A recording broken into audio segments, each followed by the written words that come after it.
again. Hello, I love you, won't you tell My literary friends, welcome back to Poetry Saved My Life. We are continuing our American Poets series with Jim Morrison. Today we're going to be doing a poem from his book, The Lords and the New Creatures. This book originally was a self-published book. I don't know the exact year that it was self-published, but I think it was right around 68.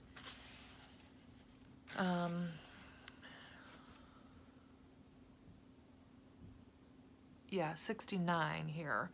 And at that time, he called it The Lords and Notes on Vision. That's what he published it as. This volume is obviously a newer edition of it, and they've renamed it The Lords and the New Creatures.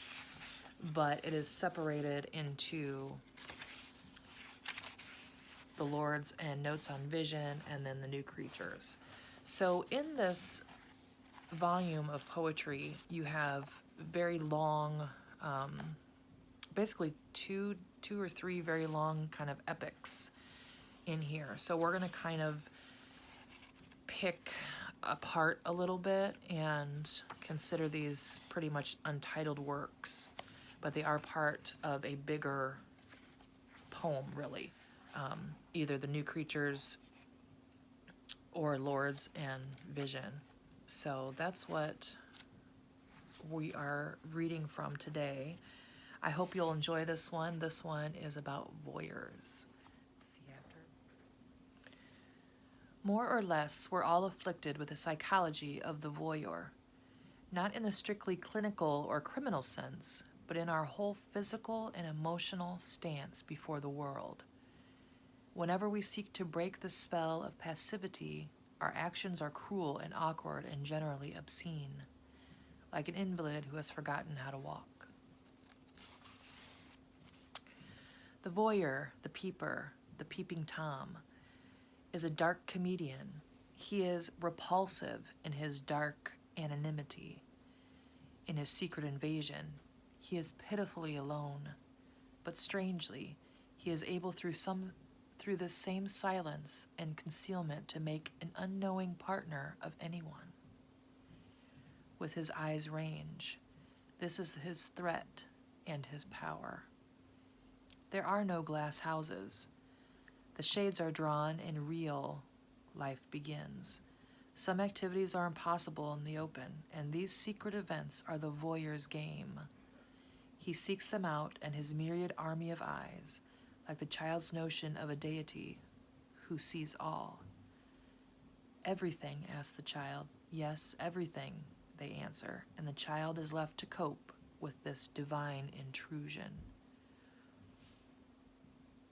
The voyeur is masturbator, the mirror his badge, the window his prey.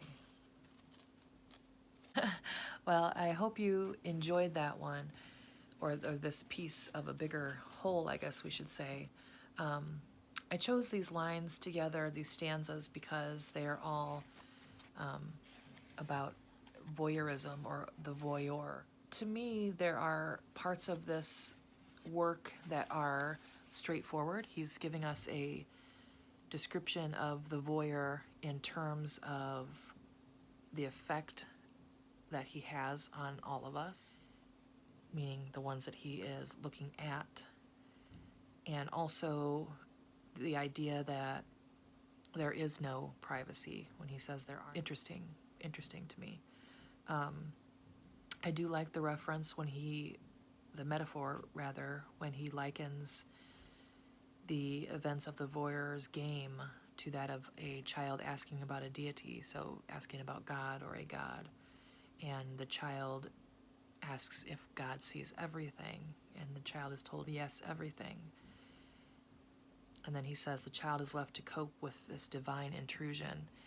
It's interesting to me, and I think that part of this poem is a commentary on the omnipotence of a deity, of God, and the struggle that us humans have with that idea, in that there is no, if you do believe in that, if you do believe in omniscient, omnipotent, God, then you subscribe to the idea that there are no private moments. I think that what he's talking about here is maybe for himself, the fans, maybe people who are looking at his music, reading his poetry, watching him on stage, that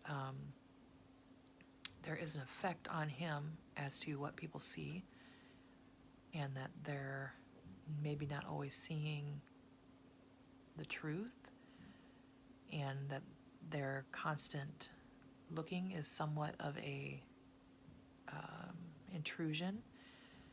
And I think that we can all experience that, and that we all hide within ourselves. There's always a facade of some sort and at some level. And I think that this is what he's talking about when he's talking about a peeping Tom or a voyeur. Obviously, there is the physical, actual voyeur, actual looker, the actual creeper, right? But there's also what I think he's discussing is how others see the outside perception of you, and it's interesting. I like it. I hope that you like it. Please, I would love to hear your thoughts on it. So please give me a comment and let me know what you're thinking, what you're feeling about this particular poem. And I hope you will hit that like and hit that subscribe button so that you don't miss any of the other poems that we'll be doing or any of the other poets that are coming up. We are going to continue with Jim Morrison for a little bit longer. I don't think I'm done with him yet. So let me know what you think, and you have a great poetic day. Bye. Hello, I love you, won't you tell me your name? Hello, I love you, let me jump in your